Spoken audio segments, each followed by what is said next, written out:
All right. This I want to do the part one or section one of part one of Zarathustra's speeches. There are four parts in this book, and I'm starting the first part, the first section, which is on the three metamorphoses. So if you want more of a, and this is Thus Spoke Zarathustra, by the way. So if you want more of a overview or a little intro talking about these prologue of Zarathustra, I have a video which I did that is kind of for that, which is a bit of an intro to this, and talking about stuff sort of more into like the Übermensch and the nihilism and the whole God is dead thing.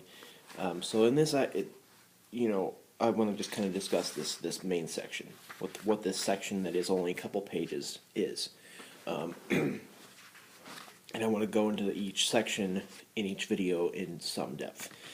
A metamorphosis, as you might know in geology, is a change. Metamorphosis in geology is in rock. It's like a lot of heat and pressure under the ground, which causes a rock to become something else. So the three metamorphoses are, the first one is the spirit into the camel into the lion, and the lion into the child. So the spirit to the camel, and that's talking about how the camel and the spirit are both the animal of burden. The whole human, all too human, the whole all too human animal. And he says that the man is the bridge between animal and overman, or Übermensch, and that's kind of just like a man, the all too human man is going to take the path of the least resistance, choose the meaning and truth, i.e. religion, that gives him the most comfort and is the easiest for him to live with and take the path of least resistance. So the man acknowledges a creator, while the overman, or the Übermensch, will become a creator. He will break from previous trends or previous norms. He will create something himself.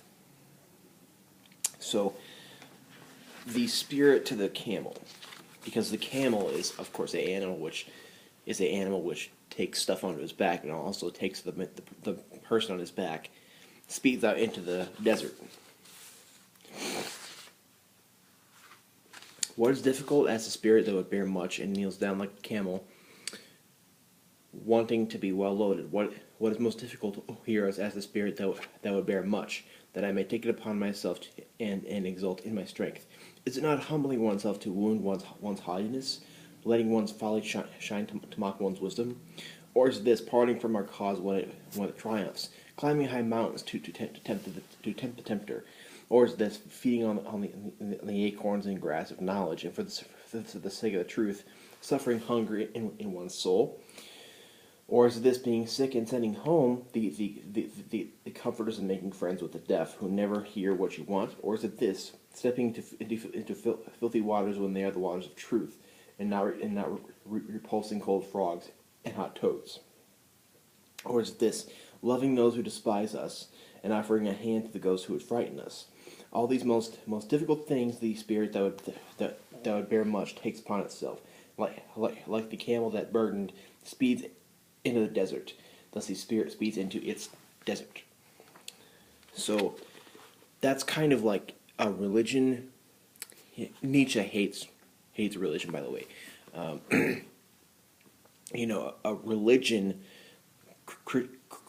Christianity, for example, will give you meaning and truth. It will kind of give you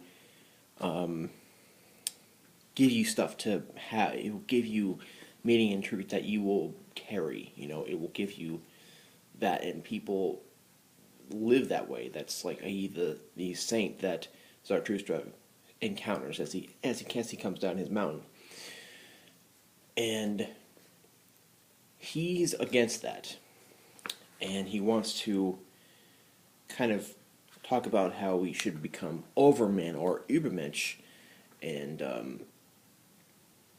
become a creator and break norms and kind of give meaning and give value to things rather than take values as they're given to us. So the second metamorphosis is the camel to the lion, and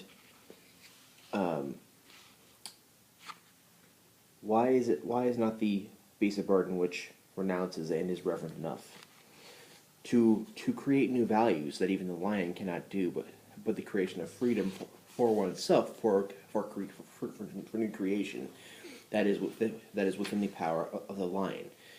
The creation of freedom for oneself and a sacred no, even to a duty. For that, my brothers, a lion is needed to assume the right to new values. That is the most terrifying assumption for a reverent spirit that would bear much. They look to him and is praying, prey, P-R-E-Y-A-I-N-G, a matter for a beast of prey. He once loved thou shalt as most sacred. Now he must find illusion and caprice even in the most sacred, that freedom from his love may become his prey. The lion is needed for such prey. So that's like you going from accepting values that are given to you, or accepting norms that give values to things. Like, I mean, while at first you take values that are given to you, you will take norms that give values to certain things that are given to you. You need the lion to create new values. So then the third metamorphosis is the lion to the child. But say, my brothers, what can the child do that even the lion could not do? Why must the praying lion still become a child? The child is innocence and forgetting, a new beginning, a game, a self-propelled wheel, a first movement, a sacred yes. For the game of creation, my brothers, a sacred yes is needed. The spirit now wills his own will, and he who had been lost to the world now conquers his own world. Thus spoke Zarathustra, he says. Okay, so the third one, a child is innocent, and it's like almost like a blank slate. The child can create his own new meaning, new beginning. He becomes the creator. And those metamorphoses are like going from the all too human, which is, taking the path of least resistance and just kind of acquiescing, if you will, to